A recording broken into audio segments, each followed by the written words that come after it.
Hey everyone, and welcome to another episode of Travel with KND. My name is Crystal, And I'm Drew. and we're going to kind of start off our YouTube series, presents, whatever we want to call this here.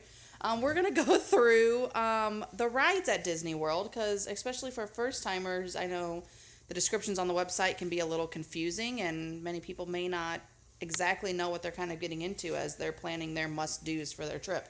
Yeah, it's definitely, this is an important video. It's an interesting, for us to do something like this. And for as many times as, we've gone to the parks, to remember that not everybody is as blessed as we are and is able to go to the parks and things like that. So, you very well have, may have never been there before. So this is definitely an important episode for those people that, just need to have some place to begin and just know what some rides are about and all that good stuff. Absolutely. Magic Kingdom, we're going to split into two sections because there's a ton of rides in Magic Kingdom. Yeah, Magic Kingdom is huge when it comes to rides and attractions and shows, for sure. So to avoid keeping this an hour-long video, Yeah. we're going to split Magic Kingdom into two, so make sure you follow us so that you can get both parts of those, and then we will walk through Epcot, Hollywood Studios, and Animal Kingdom as well. But we're going to get started with Magic Kingdom here. So the first thing you do is once you arrive at Magic Kingdom, however you're getting there, you get past security. And the first thing you do is you walk under a tunnel to get to Main Street. Through a tunnel, sorry. That tunnel is actually the Main Street USA station for the Walt Disney World Railroad. Yep. This is now back. I am super excited to do it. Our son is super excited to do it. Yeah, I'm really excited as well. I have fond memories on the Walt Disney World Railroad, so I'm very excited it's back, and it'll probably be the first thing that I want to do upon entering the park when we go in June. Yeah. We'll have to do the full loop as soon as we walk through the gates. Absolutely. There are stations in Fantasyland, Main Street USA, and Frontierland. So you can kind of take it to jump to different parts of the park, especially, if you're kind of wanting to bounce back and forth a little bit. This is kind of like a nice relaxing way to be able to do it, or just take it through a loop. Give your kids and yourselves a little bit of a break. Plus, you get incredible views from the upper level loading platform. Of Main Street. It's beautiful. Area of the Main Street station. Especially at night. It's amazing at night. Absolutely incredible, yeah. Really cool thing about these trains is, one, they're actually named after some historical Disney people, not even characters. I know there's a Roy. There is also a Lily, I believe, named after Walt's wife, and a few others. These are actually trains that were originally built in like the earlier 1900s. So they're like authentic steam engines, and it's a really cool piece of history. Yeah, Walt loved trains. Had his own railroad in Disney World, for sure. All right, so speaking of history, the next thing is something we haven't done yet. We've recently learned about this. I'm going to try it. Is the Main Street vehicles. You're going to try it. We're all going to try it. Well, okay. I'm a car guy. You think I'm not going to get on the Main Street vehicles? You're out of your ever-loving mind. I don't think our son will let us not let him get on this. Exactly. Like, I'm so pumped for this. Like, really cool. It's a one-way trip, but you've got these awesome, like, period correct vintage vehicles that are just, it's like stepping back in time, and it's the perfect addition, I feel like, to Main Street USA. I'm so excited for this. I think you're gonna get some awesome photos and just an awesome opportunity. I'm so pumped for this. So this is, like turn of the century vehicle. Seems like it's just like padded seats that you can kind of get in. They have somebody driving it. Some of them are kind of like a horse-drawn trolley kind of thing.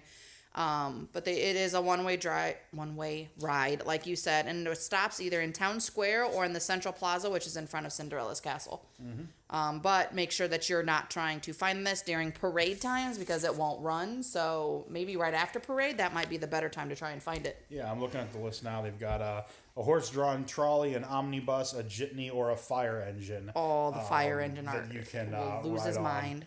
And Oh my gosh, I'm so pumped. I think we're going to have 4 rides. Yeah. Hit all of them. Oh yeah. Oh yeah. All right, so we're going to take you around Magic Kingdom the way that we would normally go. So what we do is we head through Adventureland. Yes. And the first ride, attraction, thing to do that you're really going to find in Adventureland is the Swiss Family Treehouse.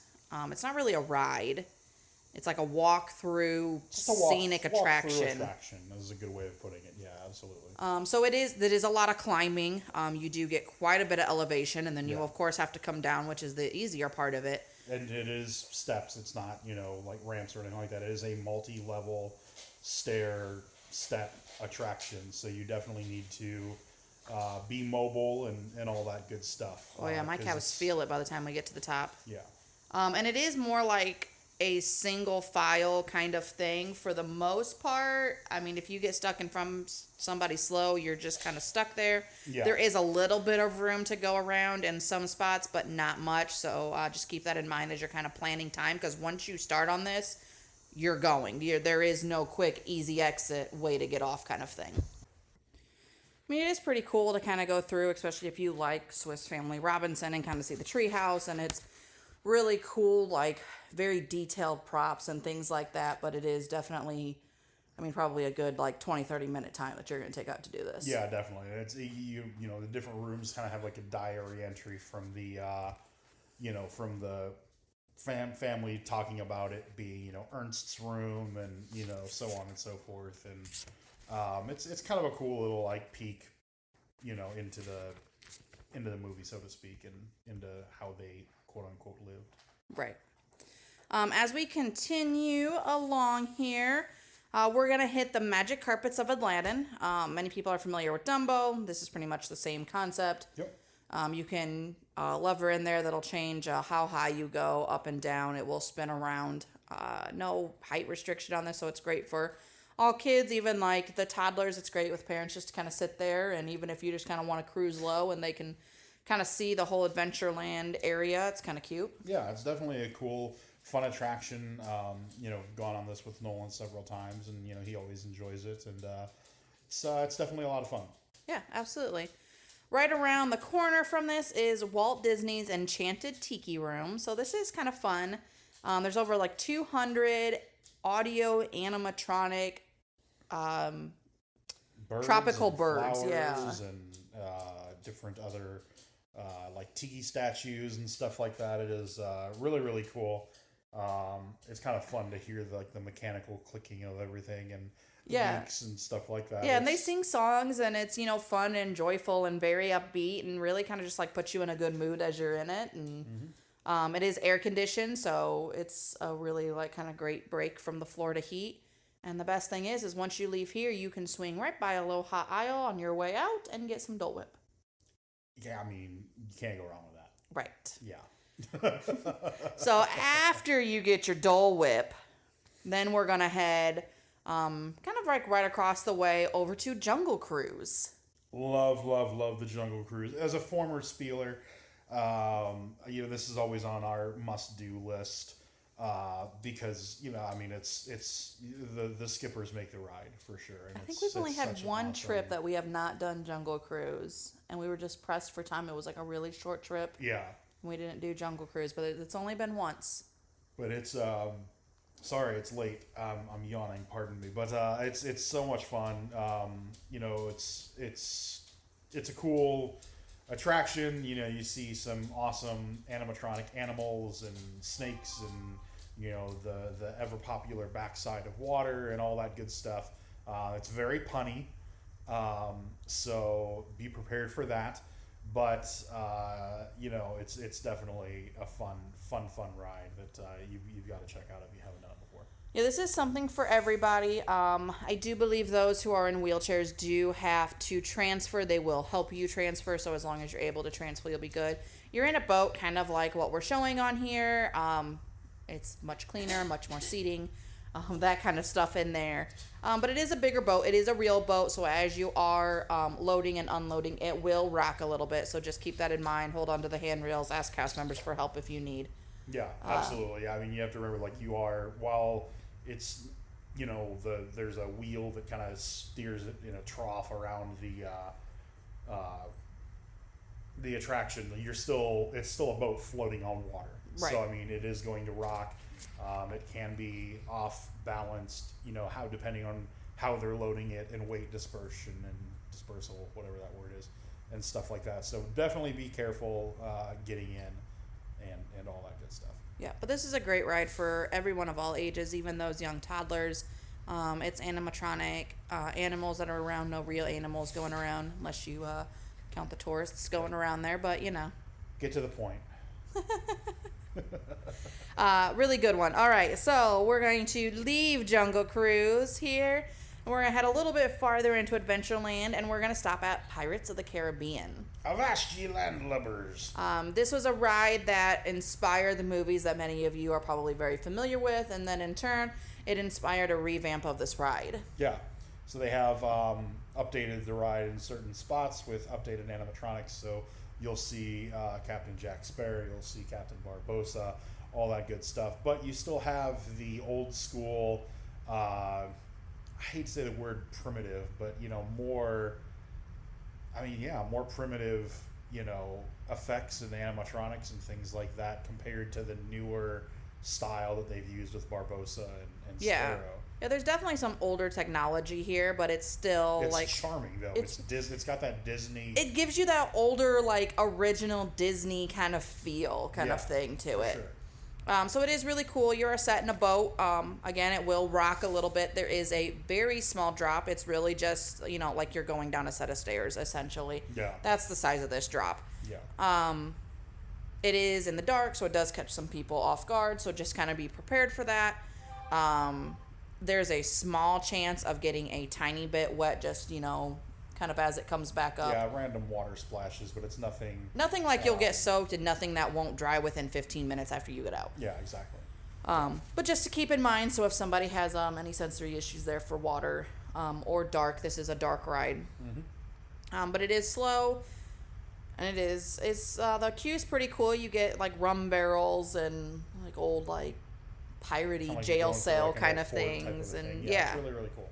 So kind of cool thing. Right around the corner from Pirates of the Caribbean is a Pirate's Adventure Treasure of the Seven Seas. This is another activity thing, not really a ride. So it's a scavenger hunt. And what you're trying to do is go through and collect total of 6 cards. You have to collect the first 5 separate. There's Treasure Finder that'll go through. The 6th one that you get is signed by Captain Jack Sparrow himself. Nice. So great thing to do, especially I would say if you got kids in that 4 to 10 age range where they want to move and they want to do something and they want something to be busy. This is kind of a neat little activity, especially for that kind of age range where it's going to be something that they can easily go and find with a little bit of help and kind of keep them busy and moving, and especially if they're not quite ready for some of the bigger rides that's in the other area. Yeah, I mean, it's definitely something to do. We've never done it per se, but full disclosure, right? But I definitely see the appeal and see the need for something like this, especially if you're looking for something to do with that particular age range. And really, that card is kind of like a nice little souvenir, and Cool. this is all It's a cool included. souvenir, So yeah. if you're And it's looking free. for something free and cheap to do and have a neat little souvenir for your kids to take home filled with memories, this will definitely check all those boxes. Yes. All right, so we're going to leave Adventureland now, and we're going to head over to Frontierland. And Frontierland's kind of weird because it's kind of L-shaped. It doesn't follow a really smooth circle path around with Magic Kingdom. So we're going to kind of go up to the top of this L to Big Thunder Mountain Railroad, the first coaster that we're coming to. Yes, absolutely love Big Thunder Mountain Railroad. This is a must-do for us. We don't necessarily make a beeline for it, but we're always making that detour to go on Big Thunder Mountain Railroad. It is the wildest ride in the wilderness. You cannot go wrong.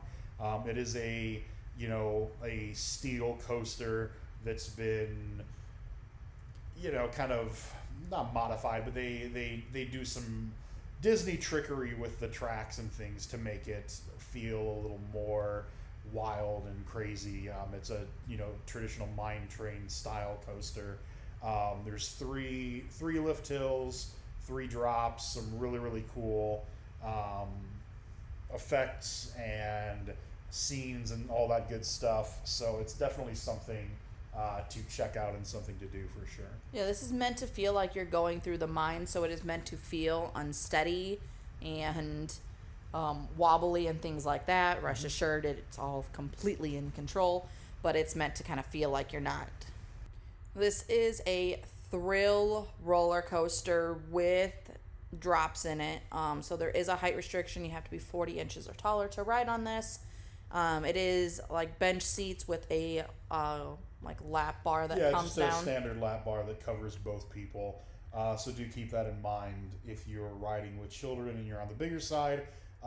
You're gonna stop that lap bar a heck of a lot sooner than your child is. So it might be an extra wild ride for your kid. Yeah, and just keep an eye on them as you're coming into loading. Yeah. That kind of thing. Because, roller coasters stop when you get to loading.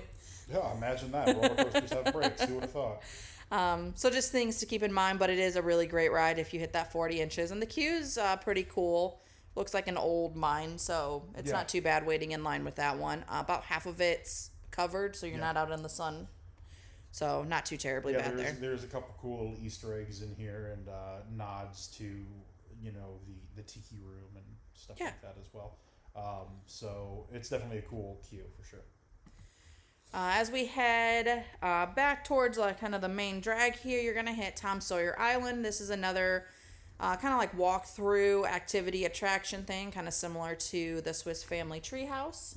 This is Tom Sawyer Island. It's actually the island that's right there in the middle of, I guess it's not really the lagoon, but this big waterway that's here. So you will take a ferry boat over to this. You'll just have to wait for the ferry boat. It does run very consistently through it. This time of year, it's usually about midday. Right now it runs like 11 to 4:30. So keep that in mind. It's not going to be a first thing that you can go check out. It's not going to be a later in the evening thing. It really needs to be more in the middle of the day. Right. But it's cool, and it's not a nice little walk through island. There's a lot of neat little nooks and crannies that you can check out. And there's little bits of Tom and Huck nods and things in there. Yeah, lots of Mark Twain references and things like that. So it is kind of like a cool area that kids can go and run around and search and have all kinds of fun. Back here on our main drag is the Country Bear Jamboree. I'm going to let you take this one away because I have never seen this show. I still cannot believe I never subjected you to the Country Bear Jamboree. The Country Bear Jamboree, I mean, it's something you got to do at least once. It's like classic Disney silliness and goofiness. It's a sit-down show in a theater filled with animatronic bears that sing songs and talk and all sorts of stuff. If you have ever seen a Goofy movie, when they go to what the hell is it, Possum Land or whatever, whatever it was, they have that animatronic possum show that's kind of a nod to the Country Bear Jamboree. I love self-aware humor in Disney movies, and they did an outstanding job with that.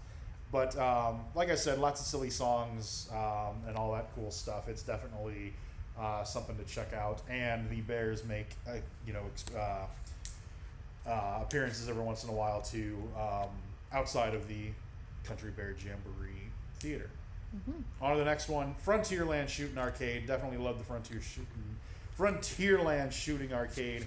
I've got some cool memories of this as a kid, waiting for my older brother and mom to finish going on Splash Mountain and stuff like that, with my dad, just with a fun little rifle and shooting some targets. And when you hit the targets, the items interact, and you shoot a tin can and it spins around and makes a noise, and stuff like that. So it's just a cool little laid back thing to do, and just to kill some time, but it's worth checking out. Yeah, especially if you got those kids that either can't or don't want to go on like Big Thunder Mountain.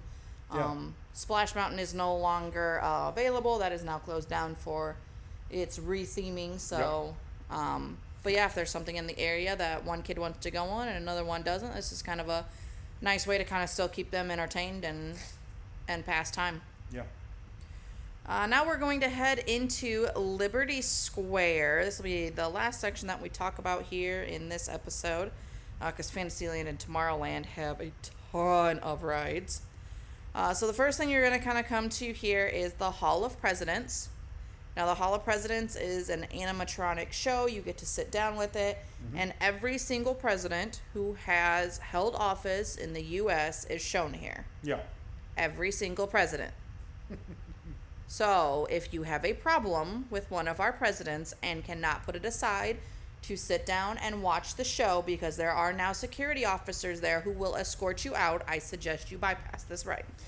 Yeah, I mean, it's sad that you have to even provide a disclaimer like that for a ride at an amusement park, but at the end of the day, unfortunately, you do. You know, we haven't been with President Biden yet. We were there during President Trump, and you know, people were expressing their opinions through booing and, you know, comments and things like that. And unfortunately, yeah, Disney does now have security in each presentation to intervene if necessary. Look, at the end of the day, and then we'll move on. I mean, if you can't separate your political opinion from a 15-minute show at Disney World, this might not be the attraction for you, and there's no need to ruin the experience for other people if you can't just enjoy it for what it is.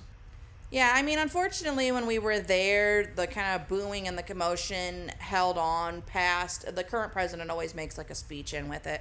So it lasted past that, and it made it hard to really enjoy the rest of the show, because they do have past presidents, a lot of the more famous ones like George Washington and Abraham Lincoln and things like that, that'll, you know, kind of make speeches and talk about founding the country and the history of the country. And that's really what this is about.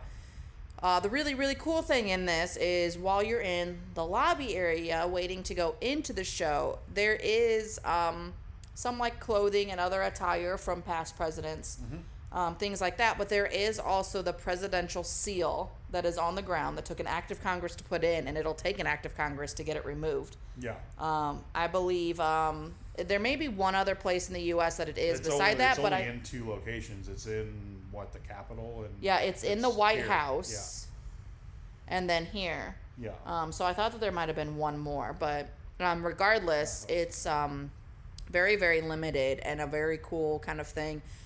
They do have like guardrails that are around it, so you can't step right on it, but you can, especially if you can reach a little bit, kind of get a photo. We have a picture of our son with, you know, that kind of behind it, and you can see it a little bit. We just raised the phone up a little bit to get photos, so it is a really cool thing to go and check out. Yeah, for sure. Then we have the Liberty Square Riverboat. This is kind of, it's a real boat. It's a steam-powered paddle boat. Like, it's a legit boat that goes on the water. It is 3 stories. Depending on where you sit, you could be sitting out in the sun. The top tends to fill last, so if you're one of the people in the back of this, you're probably going to be sitting on the floor in the upper level. Yeah, for sure. Which we were. We kind of went on this as a last-minute thing because the parents wanted to just sit for a minute. So that was something that we did, but it is cool. You kind of get kind of like a neat peek of Big Thunder Mountain and Tom Sawyer Island because it goes around that, and Haunted Mansion. Yeah, you get a really, really cool kind of not seen angle of Haunted Mansion as well, which is really, really neat. But it's just a good opportunity to kind of kick your feet up and rest and you know, just enjoy a chill float down the river. Yeah. Yeah. All right, last one here for this episode here is Haunted Mansion. This one is a family favorite. Saving the best for last on this episode. Yeah, Haunted Mansion is one of those that we always have to, we have a DAS pass for our son, so this is always one that he always has to have. We have to do this every single time we're in the park. This is his favorite one in the entire park, I think, actually. Yeah, I mean, it is such an awesome time. Iconic Disney, iconic scenes and theming, tremendous, you know, Oh, not virtual queue. My brain is not working well with me this evening. The queue, interactive queue. Yeah. Yes, the queue is really great. There's a lot of Easter eggs in it. There's a lot of things to do, and the queue changes too depending on how long the line is. There is like an extended queue that has even more interactions. Yep. That when there is no line, you really don't get to go through that. Right. There is 2 like pre-show sections before you get into loading. Both are, you're in a dark enclosed room with a bunch of people, so it can kind of have a little bit of a claustrophobic feel there. And you know, it's Haunted Mansion. If you've seen, especially like the Eddie Murphy Haunted Mansion movie, this is kind of what best relates to it. Yeah.